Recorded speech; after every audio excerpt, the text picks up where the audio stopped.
আছে। সুলাইমান আলাইহিস সালাম খবরের কথা বললেন। এই খবরটা শুনে সমস্ত সিপাহীরা দৌড়াদৌড়ি বাজিয়ে দিল।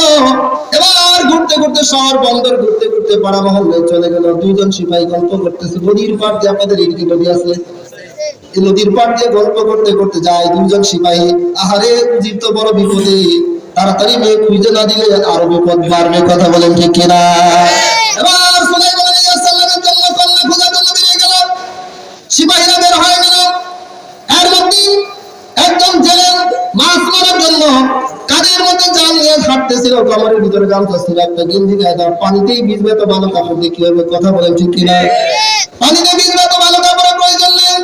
আর জেলে মানুষ, তার ভিতরে ভালো করে পোশাক নাই, সুন্দর করে যখন চলতেছিলেন। এবার সিপাহীরা গল্প করে রাজার জন্য একটা কন্যা দেখতে হবে, সেই কন্যার 4টে গুণ থাকা লাগবে। এই 4টে গুণ বিশিষ্ট কন্যা আমাদের খুঁজে বের করতে হবে। ভালো করে মুখস্থ কর, তুই মুখস্থ কর, আমিও মুখস্থ করি, দুইজনে গল্প করে। এবার ছেলেটা পিছন থেকে শুনে কয়, তোমরা যে গুণ খুঁজতেছো এটা তো আমার কাছেই আছে। সুবহানাল্লাহ, আরো জোরে সুবহানাল্লাহ বলেন। যারা 3টা গুণের কথা শুনছেন, সুন্দরী হতে হবে, জ্ঞানী হতে হবে, চরিত্রবান হতে হবে, কিন্তু বংশের কথা শুনে নাই, যারা মাছ মারাবার দিয়ে বাড়িতে চলে গেছে। লোভ লাগছে সুলাইমানের কাছে মেয়ে দিয়ে দিব। সুবহানাল্লাহ বলবেন না? আরেকটু বলেন না সুবহানাল্লাহ? খারাপ লাগতেছে? ছেড়ে দিতাম? চলবে কিছুক্ষণ? আচ্ছা আসি ইনশাআল্লাহ। এবার সুলাইমান আলাইহিস সালামের কন্যা খুঁজে পাওয়ার জন্য যারা অস্থির হলো, আর যারা এদিক থেকে বাড়িতে চলে আসে, যখন তার স্ত্রী কানে কানে বলতেছে, স্ত্রী রে, প্রাণের স্ত্রী রহিমা, একটু শোনো, তোমার সাথে একটু কথা আছে। ও রহিমা, তোমার সাথে একটু গল্প আছে। আমাদের দেশের রাজা সুলাইমান বিয়ে করবে, কন্যা খুঁজতেছে। 3টা গুণের কথা শুনছি, 3টা গুণ আমার মেয়ের মধ্যে আছে। আমি চাই সুলাইমানের কাছে আমার কন্যা বিয়ে দেওয়া নাই।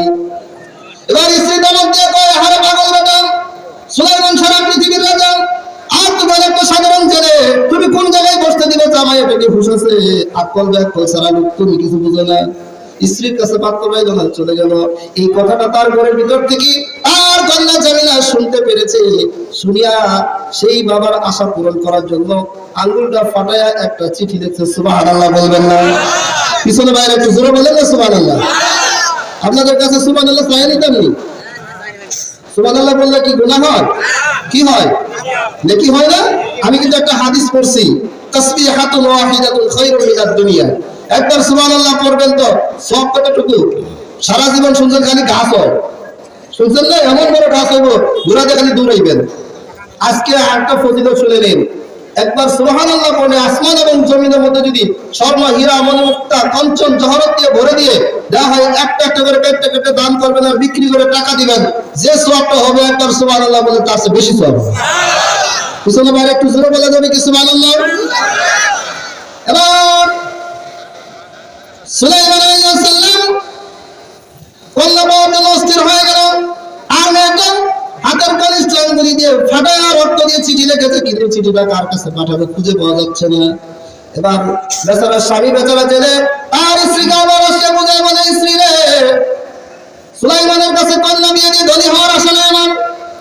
আমি চাই আমার মনের ভিতরে এমন একটা আশা জেগেছে, যে আশাটা হচ্ছে সুলাইমানের কাছে যদি আমার কন্যাটা বিয়ে হয়ে যায়। সুলাইমান একদিক থেকে সারা পৃথিবীর রাজা, অন্য দিক থেকে একজন পয়গম্বর নবী। সুলাইমান যদি জান্নাতে চলে যায়, আমি শ্বশুরও জান্নাতের মালিক হয়ে যাব। নিয়ত কোন জায়গায়? জান্নাতের। ছোট নিয়ত নাই, কোন নিয়ত? বড় নিয়ত করছি, আমি জান্নাতের নিয়ত করছি। একটা বার অনুমতি দিয়ে আমি প্রস্তাবটা পাঠাই, বলে না এটা অনুমতি দেওয়া যাইতো না, অন্য কোনো চিন্তা ভাবনা করো। স্বামী বেচারা ব্যাকুল হয়ে চলে গেল। ব্যাকুল হয়ে চলে যাওয়ার পর মাছ মারতে গিয়ে ভালো মন্দ কিছু ভালো ভালো মাছ মারছে, বাজারে গিয়ে মাছ বিক্রি করে স্ত্রীর জন্য কিছু পোশাক কিনছে, গহনা পাতি কিনছে, কিনিয়া স্ত্রীকে আসিয়া বলে, তোমার জন্য একটা শাড়ি আনছি, কিছু চুরি নিয়ে আসছি, কিছু গহনা নিয়ে আসছে, একটু পরো তো দেখি কেমন লাগে। স্ত্রী কয়, জীবনে 10-15 বছর আমার বিবাহের বয়স হয়ে গেল, এখন পর্যন্ত তোমার কাছে 100 টাকা তেল পাইনি, আজকে এত কিছু কেন? দেখি ঘুষ। তাকে স্ত্রীর প্রতি ভালোবাসা, স্ত্রীকে ভালোবাসা দেখায় সুন্দর মোটা উপর নিয়ে আসলাম, স্ত্রীকে সুন্দর শাড়ি পরালাম, গহনা পরাই দেখেছি স্ত্রী অনেক সুন্দর। যত স্ত্রীকে প্রশংসা করবেন তত ভালোবাসা বাড়াই দিবেন। কথা বলে ঠিক কিনা? আমাদের চরণতলের মানুষ তো স্ত্রীর ফিরানো অবস্থা, কথা ঠিক কিনা? আজকে একটা সহজ করে এই কোরআনটার সামনে নিয়ে একটা কথা বলে যাই। যে ব্যক্তি স্ত্রীকে ফিরাইছেন, এই ক্যামেরাটা কি প্রজেক্টর দেওয়া? আচ্ছা, কাম সেরে ফেলেছেন। গোপন কথাটা আপনাদের একা বলতে চাইছিলাম, কিন্তু মার হাতে শুনে ফেলেন। যদি কোন পুরুষ, বিবাহিতা পুরুষ স্ত্রীকে ফিরাইয়া নামাজে যান, তার কারণে আর কারো দোয়া কবুল হবে না। কথা বুঝাইতে পারলাম কিনা? স্ত্রীকে ফিরাইছেন, হাতটা স্ত্রীর গায়ে লাগছে, মায়ের হাত, স্ত্রীর জখম হয়েছে, এই হাতটা নিয়ে শুক্রবারে মসজিদে যায় জুমার ইমাম সাহেব বড় বড় দোয়া করতেছে, রব্বানা আতিনা, আমি আর থাকতে পারলাম না, দোয়া করতেছেন, কিন্তু এই ব্যক্তি স্ত্রী ফিরে আসার কারণে তার হাতের কারণে একটা দোয়া কবুল হবে। এই ব্যক্তি নাফরমান, এই ব্যক্তি যদি এই মুহূর্তে ইন্তেকাল করে সে জাহান্নামী হয়ে যাবে। নাউজুবিল্লাহ বলবেন না? আর স্ত্রীকে ভালোবাসা দরকার আছে না নাই? এবার আমার মা আপনাদের থেকে কইতেছে এই হুজুর আগে চলে আসবে, এটা যদি 10 বছর আগে এই দারুল উলুম মাদ্রাসা নিয়ে আসতো তাহলে আমাদের মার্কেট একটু কমতো। কি বলেন? আচ্ছা, স্ত্রীকে মারা যাবে না, স্ত্রীকে মারবেন না, তাদেরকে শুধু ভালোবাসা দিবেন। দেখেন কৌশলটা কি। এবার জেলে স্ত্রীকে বলে বলতেছে, এবার দেখো তো কেমন লাগে। আয়নার সামনে স্ত্রী একবার এইদিকে তাকা, আরেকবার এইদিকে তাকা, অনেক সুন্দর লাগে। কেন দিছি জানো? তোমার সাথে একটু কথা আছে, শোনো। এবার বলে, কি কথা বলো? আমার মেয়েটাকে সুলাইমানের কাছে বিয়ে দিব, অনুমতিটা দিয়ে নাও, আর নাহলে কাপড় খুলে দাও। বিপদ আছে নেই তো, আরেক সিবাদ করে গেলাম না। এক বলে অনুমতি দাও, নাহলে সবকিছু ফিলে দাও। জীবনে কিনে দেন, আজকে যেহেতু দিচ্ছে, আচ্ছা ঠিক আছে, তোমার নেই, তুমি যার মধ্যে তার বিয়ে দিয়ে দাও, আমার আপত্তি নেই। তবু এগুলি খুলতাম না। সুবহানাল্লাহ বলবেন না? স্ত্রীকে ভালোবাসা দিলে সবকিছুই পাওয়া যায়, ঠিক না? এবার প্রাণের স্ত্রী অনুমতি দিয়ে দিলেন।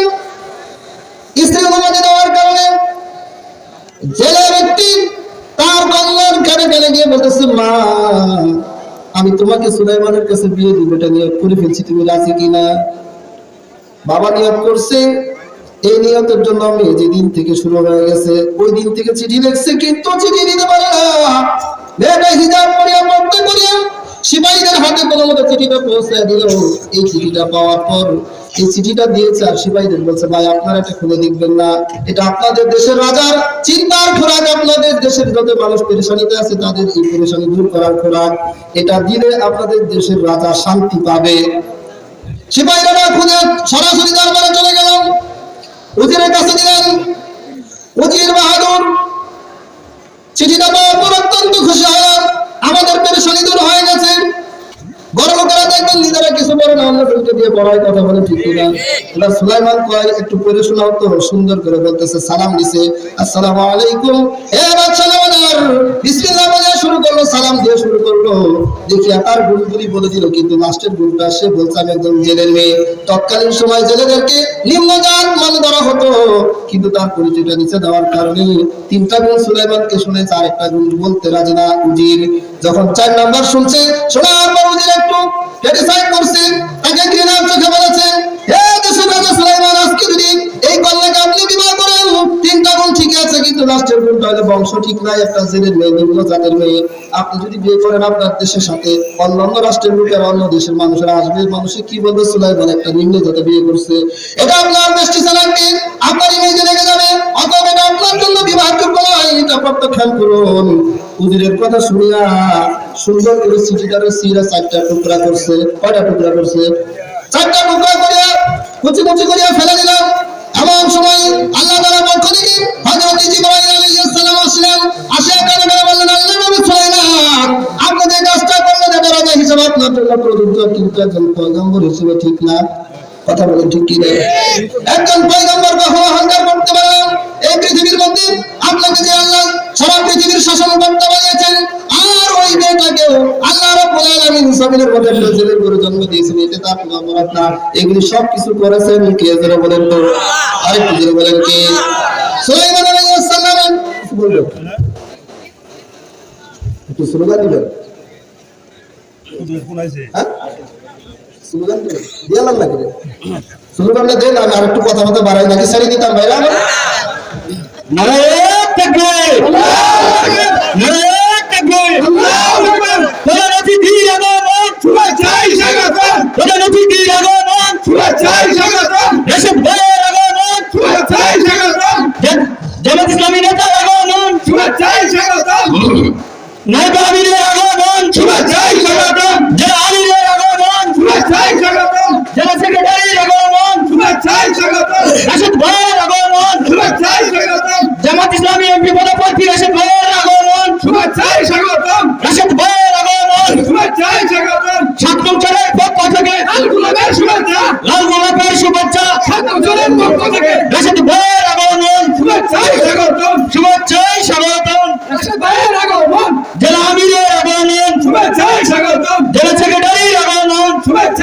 স্বাগতম, থানা সেক্রেটারির আগমন, শুভেচ্ছায় স্বাগতম, নায়েব আমিরের আগমন, শুভেচ্ছায় স্বাগতম, ছাত্রসংঘের পক্ষ থেকে লাল গোলাপের শুভেচ্ছা, লাল গোলাপের শুভেচ্ছা, ছাত্রসংঘের পক্ষ থেকে রাশিদ ভাইয়ের আগমন, শুভেচ্ছায় স্বাগতম, শুভেচ্ছায় স্বাগতম।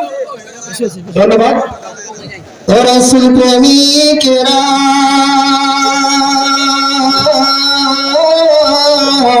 দিশেহারা মরণের ভয় করে না, প্রেম তো মরে না। কথা বলেন ঠিক কিনা? ও রাসূল প্রেমিকেরা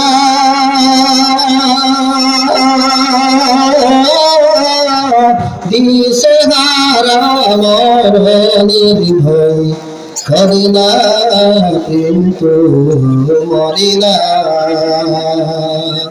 চলবে নি? আলোচনা না গজল দুইটাই লাগে, তাই না? এটা আপনাদের ভালোবাসা। ইনশাআল্লাহ ইনশাআল্লাহ মুরব্বী বাবা একটু কুল হন। আর বুঝতে পারছি আপনাদের অনেক আবেগ চলে এসেছে। এটা কোরআন আপনাদেরকে আকর্ষণ করছে। কথা বলেন ঠিক কিনা? একটা কথাও কিন্তু বানিয়ে বলার সুযোগ নেই। এবার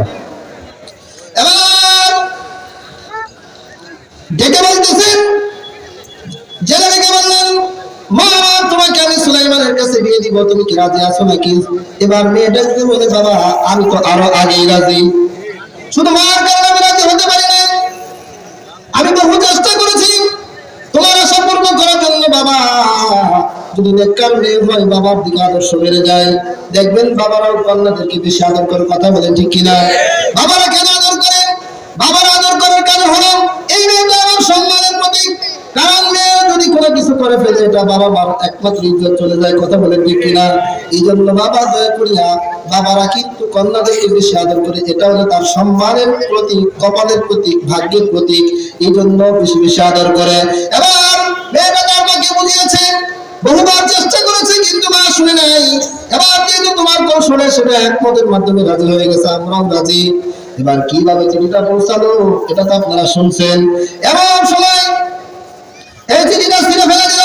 ওই দিক থেকে সুলাইমানের রাজত্ব দখল করার জন্য শয়তান লেগে গিয়েছিল। মনে আসেনি? আছে, মনে আছে?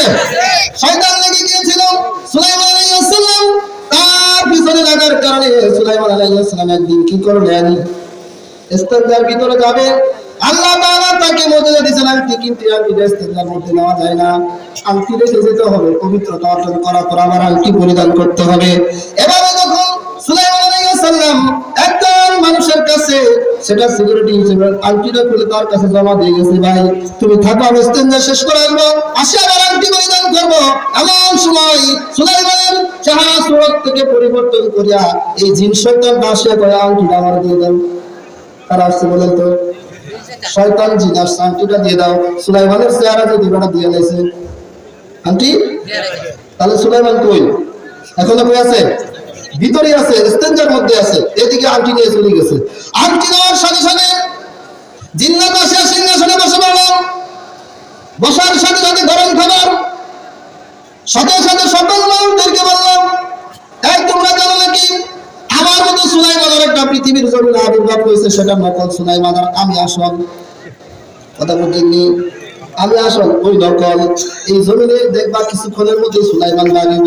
এই বলতে বলতে সুলাইমান আলাইহিস সালাম ইস্তেঞ্জা থেকে বাড়ি আসিয়া যখন একজন দারোয়ানকে বলছে, রক্ষীদারকে বলছে, ভাই আমার আংটিটা দাও। তো সর্বনাশ, একটু আগে যে রাজা ঘোষণা দিল, কথাই নেই ঠিক। রাজা তো কইলো সুলাইমান নকল আসবে, এটি তো নকল সুলাইমান, আমি কিছু পেতাম না, সামনে বাড়ান, ওদিক গেলেই খবরে দেব। এবার সুলাইমান আলাইহিস সালাম এই কথা শুনে সামনের দিকে বেড়ে গেলেন। সামনের দিকে যাওয়ার